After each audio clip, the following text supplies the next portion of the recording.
let's get the difficult question of, are you the protagonist you? How close to your own life is this? Well, it's not an autobiography of character or incident, but it's certainly an autobiography of feeling and detail of place and time. That's good. Because your protagonist can be a bit of a dick. Yeah. Is that an unfair characterization? No, he's very dark. He's a very dark. He's not so much dark, but complicated by his own incredible need for his desire for happiness, basically, and a sense of liberation. So that makes him do things that are not the best. Every once in a while, I just wanted to haul off and just go smack, smack, smack. Think for just stop the drama queen. Just let it go for a. Can't you just? Oh. Well, that's good. I'm glad you felt that way, because it sort of means you're engaged with the book. See, I always like characters who are kind of complicated like that. I think it's what the novel should be doing. Not sort of portraying kind of nicey, sweet characters. I think because we all are in our own way dark, and we all are complicated. We all do things that are that have impact on other people, and so we are, in a sense, that the novel can be a sort of cathartic experience. It's sort of looking at your worst self or your own errors in a way. So that's how I see it. I mean, I think that it's important to capture that.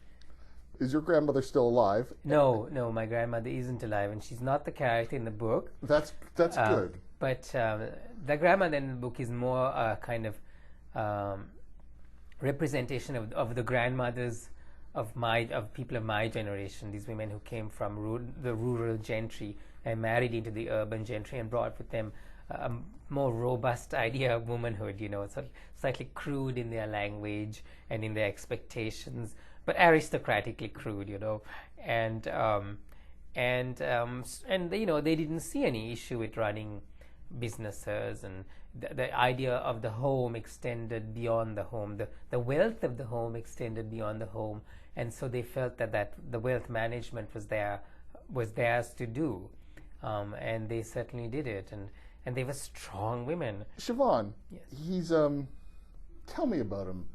How do you see him? I see him as somebody who wants more than the world can provide.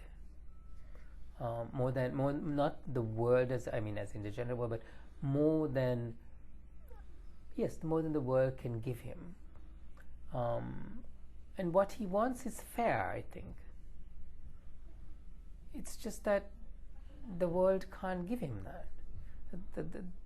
The circumstances of the environments he finds himself in can't give him what is a reasonable thing to ask for in life, which is to be loved to be loved and to love somebody, to be successful in your career, and to have a sense of arrival in the center of yourself. And he wants that, and the world will not provide it, and that is the tragic aspect of the book. But then he also never really made it easy for himself either at times. No. It's a combination of that, isn't it? It's a combination of circumstances and character. So in a sense, I felt it is I think it's true in life that yes, the circumstances around us are often oppressive and often are not hospitable, but we also make choices within that situation, and we are responsible for the choices we make. So he's no victim, which I can't stand to read in literature. I can't stand to read victims in literature. He's no victim. He's an active player in his destiny, as a protagonist should be in literature.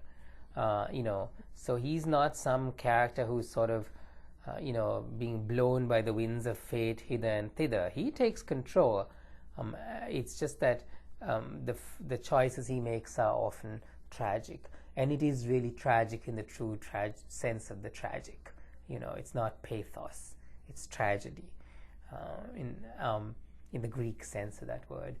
He has sort of two great loves in the book. Yes. In the second half of the book, it's Michael, who's a waspy kind of Canadian guy. Yes, very waspy. And Millie. Who's his Sri Lankan lover. Yes. Tell me about them and what they have in common and how, because I think there is a link between the two of them. Yeah. Well, the thing about Shivan is he is lovable. It's possible to, I think as a character, it's possible for the reader to see why both men would love him and want to please him and want, because there's a lot that's lovable about him. We talk about him as a very kind of, he's not a nasty person. In fact, no. he's actually very, he's a lovely, there's something about him that's very lovely and lovable. And so the two men who love him are not wrong to love him. They're not idiots to love him. He's worthy of love as a character. High maintenance love. Yes, but not in a bad way, not in a kind of bring my coffee to bed kind of way. No. He wants things, and they see that he wants things, and they want him to be happy because he's lovable. There's something about him that's lovable. But there's a big need. There is a big need that neither of those men know they can ever really fill. Yes, and they both know they can't fill, but they do love him. The book is The Hungry Ghosts. I've been speaking with the author Shyam Selvadurai, and The Hungry Ghosts, published by Doubleday Canada.